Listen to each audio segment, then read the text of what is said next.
Maupay.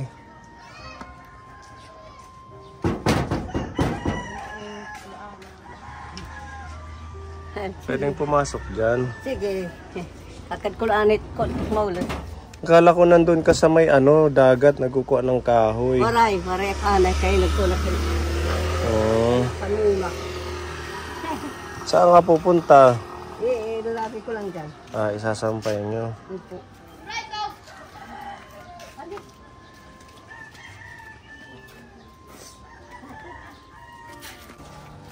Kumusta kuya? Galing siya sa school. Ha? Galing siya sa school. Galing sa school o papasok pa lang? Papasok pa lang, sir. Bigyan mo ng baon dito. Ate, bibigyan mo ng biskwit. May dala tayong ayuda ka po ni kay Lola Francisca. Yan yung quick, bigyan mo. Dalawa. Ibaon mo ka dito. Salamat. Sige, school na. Sige, punta na doon. Malilate na. Alauna na. Alauna na. Kahit ano yun mga buhay, ayos lang. Basta walang sakit. May hanap buhay siyang mga panghalo. Po, kanon ano lang yan sa pagluto. Ano yung nandun? Yung... Ito, ano yan sa masakit ang tiyan, pagrigla, katapos hindi masyado pagrigla. Ano yan? Syuktong naman ininalagay yan. Syuktong? Oo, hindi ko pa nga nalagyan yan eh. Alak na syuktong? Oo, yun na. Ano na yan sa tiyan, daman yan. Mga daho, ay mga ugat at saka mga ng kahoy. Oo. Tinabas, maliliit. Anong mga to? Anong mga klaseng kahoy? Marami yan, sir. Halo-halo. Oo. Anong amoy?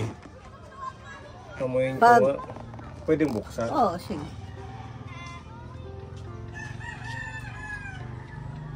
Amoy alak.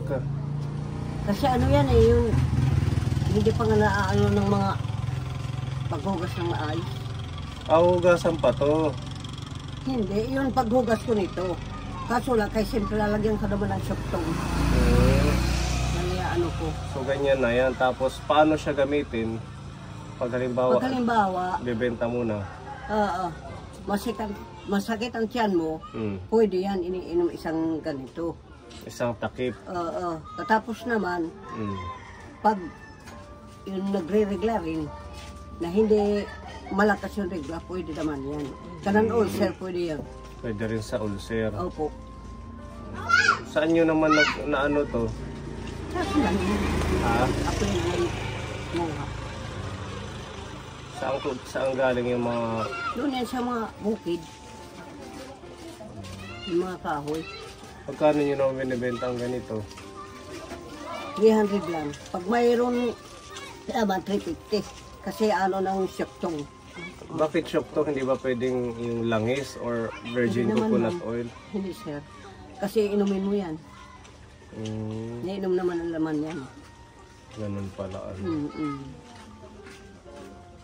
Tatlo yan na nakuha. Tapos meron ka pang ganito, mga sabit. Oo. Lagay ko nga, bibigay ko yan iba sa mga anak ko. Sa Maynila. Yung mga ginagawa ni nanay dito. Para siyang sa Quiapo. Yung mga nagbebenta doon ng mga tawag doon, pamparigla. Oo, mayroon yan. At saka yung mga dahon-dahon. Mga herbal products, Nakikilala ko yun ng mga dahon doon eh. Nakapunta ko doon sa Maynila na doon sa palengke. Naguhula ka, hindi? Hindi naguhula. Ano lang yan sa may sakit. Subok na natin to si Nanay Francisca. Nung nagkaano si Nanay Ninita, yung hinilot mo. Palabero? Oo, yung palabero. Magaling na, pinuntahan namin nung isa nung last week. Nakakaano na siya, nakakapagbenta ng isda. Mabuti yan. Palabero talaga yun, matanda na. Susuntukin ka daw pag hindi siya gumaling. Natakot, ang sakit kaya gumaling. Paano yun, sabi niya, wag mo na hilutin yung kamay kasi inayos na niya. Saka hindi pa ayos eh kasi nakatabingi yun. Di ilagay ko dito, idiin ko. Sakit ganun ko yan. Di nagtunog. Ngayon, aray! Ang sakit. Lumanon. Yun. Naibalik yun. Ako pwede ba ako magpahilot ngayon kasi kakaano lang ang trangkaso ko. Sir. Okay lang. Dito. Para mawala yung lamig. Si Pepa parang mas may sinat din si Pepa. May sinat ka, Pepa? Hindi okay na, sir. Okay ka na. Kagat lang yan ng amtik.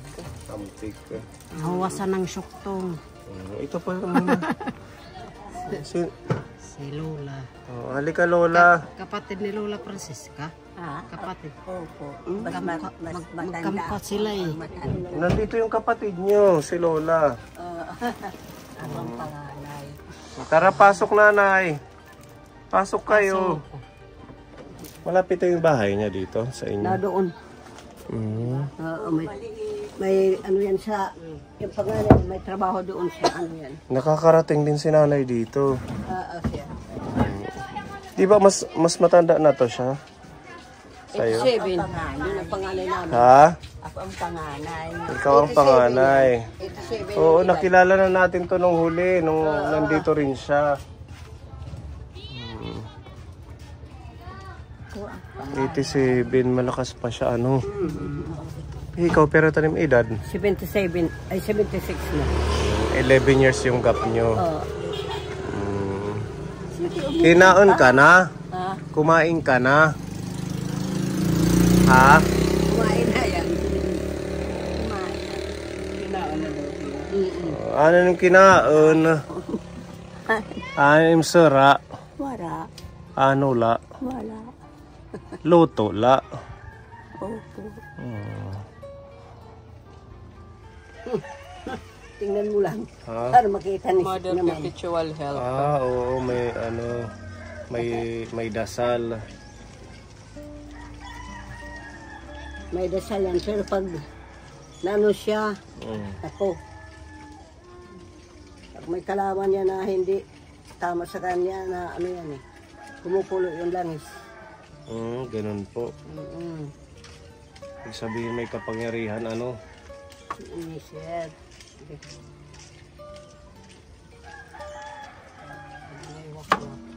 May wakwak, apoy. Ganyan.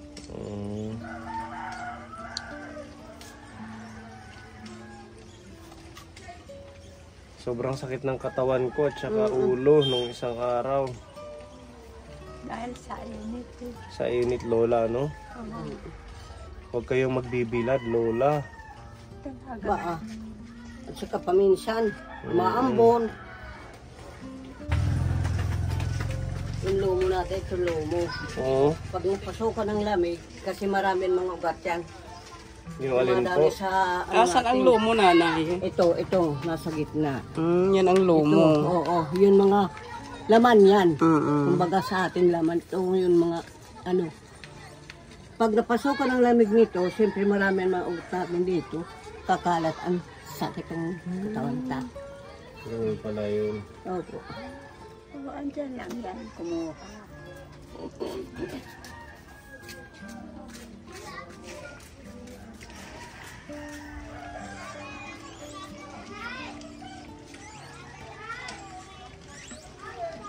Testing. Okay na po. Ano siya? Lotion mo ito. Panwala ng mga sakit. Sana mawala. Ito yan yan. Ano mo?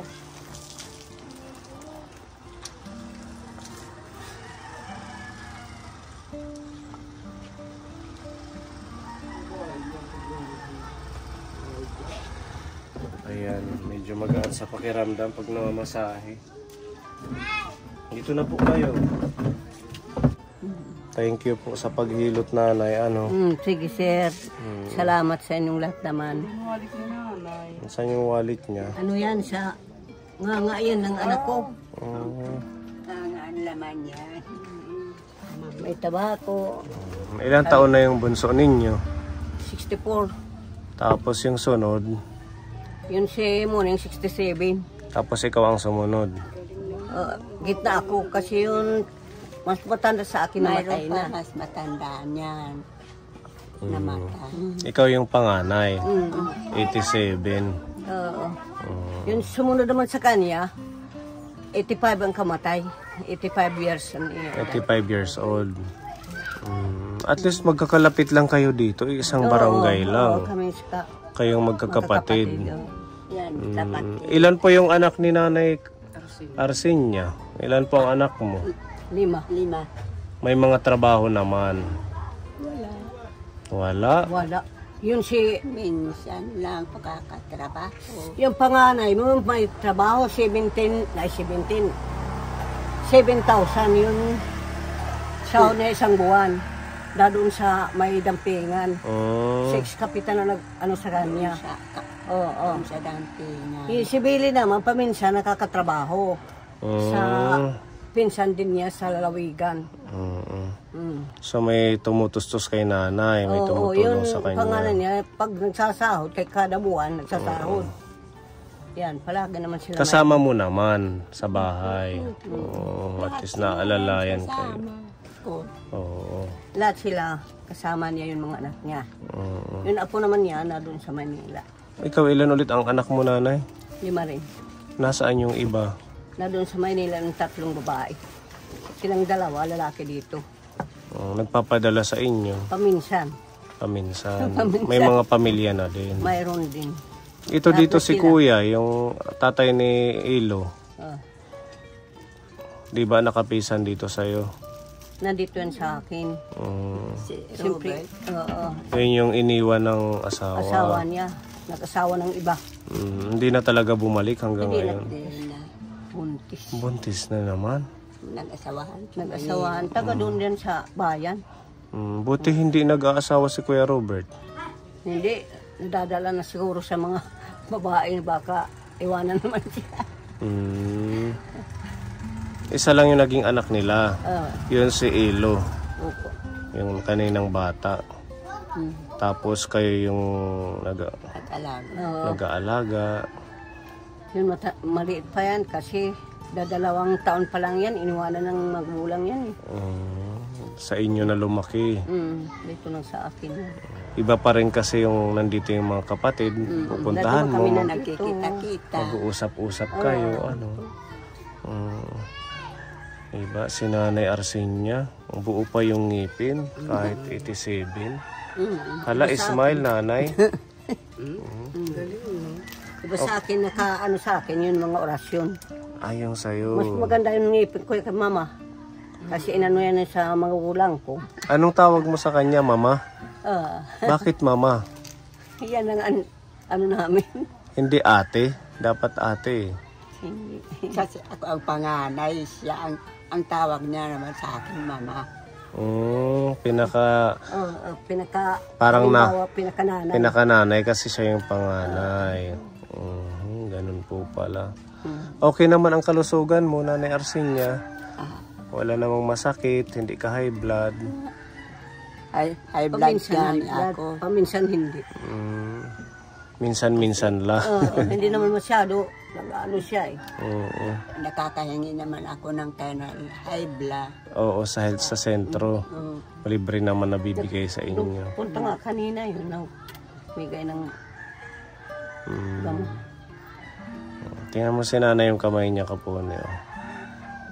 Wala na. Ganyan. Kamay Ganyan ng talaga yung lola. matanda. Manipis. Ganyan, tingnan mo. Ganyan lang masusunod. Magkulubot yun. Mabilis Talagang masugat. wala na. Mabilis masugat. Kulubot. Yung mga balat nila. Balat na, wala na. Ganito si Apoy Tali, di ba? Yung ating lola. Wala na, matanda na masyado. Buti pa ngayon, kahit 87 yung edad, nakakalakad yung iba, hindi na. Kahit siya yung mas ano sa akin, hindi na Nakakapaglaba kung halimbawa ganyan, hindi na Nakakapaglabada ka pa. Oo. Ano pa yung kaya mong gawin, nanay? ay sa bahay lang, pagsaing. Malinaw pa ang mata mo, ano? Tapos malakas yung pandinig pa, normal pa. Okay pa si nanay. Ano yung sikreto ninyo? Wala naman sikreto. Ano lang sir, sa totoo lang, yun lula namin, manggagamot. At saka, ang nanay ko, at saka ano yan, marunong manggamot, marunong maghilot, marunong, lahat-lahat, mga manggamot sila. Mga, yung lula namin, paminsan nga, yun, gumagano ng tao, nakakabuhay pa yun. So doon nyo namana yung paghihilot at saka pagpapagamot. Ikaw, hindi ka nagmana sa ganun? Ano lang si nanay, mahaba ang buhay at saka malusog. Ano permit im kinakaon? Bigas, kamote, Mga ganun ang pagkain. Kaya pala, malakas pa. gulay. Share mo na lang sa kanya. Binibigyan ko sila yan. Binibigyan mo. Mga kapatid ko, hindi naman masyadong marami kasi marami lang pati yung anak ko. Pinamibigyan ko sila. Pinamibigyan ko yan. Hindi naman kasi natin expected na nandito pala si Nanay Arsinia. Pwede siguro sa susunod na vlog. Baka. Puntahan natin siya. Kumustahin yung kanyang... Asan ba yung bahay mo? Malapit lang dito. Doon sa Lang na, andyan lang dyan sa likod ni ng bahay na yun. Sige, titingnan namin sa susunod. Maliit. Para pagpunta namin, maayudahan din natin si Nanay. Ayan, meron tayong sponsor para sa iyo, Nanay Francisca.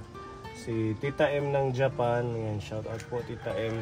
Nagbigay po siya ng 2,000 peso na groceries para sa iyo.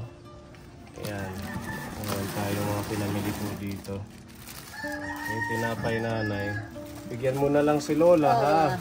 binibigyan ko yan na kapatid ko kasi. Kasi isa lang po yung dala natin. Kaya pag-snack, nabawasan na ni Kuya Ilo. Marasain. Pag-snack ko nung kaon. Kaon. Mamunar. Parang Pujibar. Nagkilala kaya. Kilala yung Pujibar. Ano? Parang palit ka siguro. Magrasa na mga snack yan. Ano? Hanhad to magtaba ang turutodlo. Tinatay na. Yan galita. Oo. Mayroon naman giring-giting. Giring-giting ano. At nga, parang bukad-bukad. Oo, ngayon mga ano na high-tech na ang snack. Mga magsarap. Iba na yun. Masarap na yung mga Masasarap na. pagkain. O nanay, mag-snack ka din ha. Kumaya na. Tapos yan mayroong luncheon meat, pang ulam ninyo. Peanut butter. Ayan yung palaman para sa tinapay. Kape. Yadi, kay danay man ka mo nagkakape. May energy. Timplahin. Lahat sa Ito inyo. pa mga biscuit. Salamat. Hindi ka nagtinda ng tuyo. Wala pa hidat na ano, hindi pala tagal na nawala. Ubus. Sakto may dala kaming tuyo dito. Thank you. Ano to? Ilan ba to? 3. Okay na yung isa. Salamat. Tapos mga sabon, pangligo, sunrox. Thank you, May sir. udong. Ayan, may asukal, asin. Salamat sa inyo. Tapos tuyo, suka. Mantika. Nandito yung mga noodles. Tapos, ayan, pakita na lang po natin. Paano na lang sir yan? Meron tayong biniling mga miswa. Tapos ito, maling. Masarap yan, piprituhin. Tapos yung iba dito ka po ni mga corned beef, sardinas, meatloaf. Ayan, mga pagkain nila nanay. Tapos meron pa tayong itlog dito nanay. Isang pack. Tapos syempre ang ating bigas. 10 kilo ito. Para meron kayong pangkonsumo. Yan, ano pa, meron pa. Yan na lahat. Ito, meron pa tayong insure. Thank you, sir. Pinapabigay ni Tita Mel sa inyo. Pagdating ni Tita Mel, siguro baka sama namin dito, magpapahilot siya yata. Salamat. Nasa ano siya, nasa Manila na ngayon. Ata. Patadihayat insure. Pero may kumahit, nagbibigay ka sa akin. Dito kami nagtitimpla. Nakakatadigahan insure. Ano man, maupay, halawas. Nagtitimpla kami ng tinapay. Yun na lang yung pinakabanding nyo. Nag-snack kayo. Para Kasi kumusog-tusog palagi siya. naman Di ako ano. pumupunta dito sa kanya. Lagi ka napunta. Matagal dito eh. Tag-ilang oras siya nang po. Nakaupo dyan. Ibig sabihin close kayo ni... Siyempre kapatid ko. Kami yan. Kami lang dalawang babae. Kasi yung Dalawang lalaki rin. dalawang lalaki. Magpulos Kapatid kami din. Mag-close kayo. Maano ka kan tita, hinga grasya mo. Salamat Tita Em sa ibinigay mo sa akin. Lahat kayo, lahat sila, pasalamat ako sa Panginoon nga nagbigay kayo sa akin. Thank you Tita Em. At kay Tita Mel, syempre sa gatas. Si Tita Mel. Thank you, Matadi ka na la, makikita di ano. At ngayon, pinainom ko yan pag nandito yan. Nagtitimpla kami. Mag-i-snack. Para may pambili ng ulam, pati ikaw. Oo, si Tita Beth ng Australia, nagbigay po siya ng tig 500 pesos sa inyo. Ano, kaso wala tayong barya. Salamat. Maraming salamat sa kanya. Makabili kayo ng ulam. Salamat, Or Tita Beth, isda. sa inyo. Di ba si Tita Beth nakita mo na yun? Opo, napunta rito yan. Ipabarya mo na lang para mabigay sa kanya. ng Sige, 500. sir. Salamat, Tita Beth, sa inyo. Salamat. Maraming salamat. Ingat kayo, sir. Lakad nyo. Sige. Pabalik na lang ulit kami sa susunod na buwan. Opo, sige. Salamat. Mag-ingat ka kay gipapasui ha. Sige, salamat. Kailangan sir. laging inom ng tubig tayo. Opo, salamat. Okay, bye-bye nanay. Bye-bye. Maraming salamat po. Salamat. God bless po sa lahat ng ating sponsor. Sige, ma'am. Ingat na lang kayo. Thank you.